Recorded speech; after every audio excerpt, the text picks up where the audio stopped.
মিষ্টি কুমড়ার ছোকলা বরবটি দিয়ে যে এত মজার ভর্তা বানানো যায় আপুরা, আজকে তোমাদেরকে আমি দেখাবো। এই তো প্রথমে আমি লবণ, কিছুটা পানি, কাঁচামরিচ দিয়ে সিদ্ধ বসিয়ে দিলাম।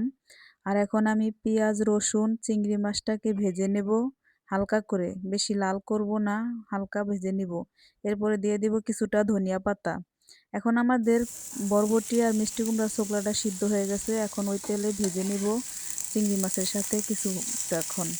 এই তো এখন ভাজা ভাজা হয়ে গেছে, এখন আমরা শিলপাটায় সুন্দর করে ভর্তাটাকে বেটে নেব।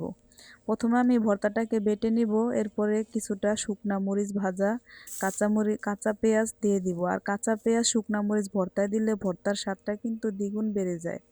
আর এইভাবে সুন্দর এরকম ভর্তা কার কার পছন্দ আপুরা কমেন্টে বলবে। আজকে আমার ভর্তাটা কিন্তু খুবই মজা হয়েছে।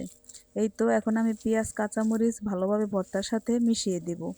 আর আমার ভর্তাটা কিন্তু খুব সুন্দর একটি ঘ্রাণ আসতেছে, মাশাল্লাহ। আর খুব সুন্দর হয়েছে ভর্তাটা।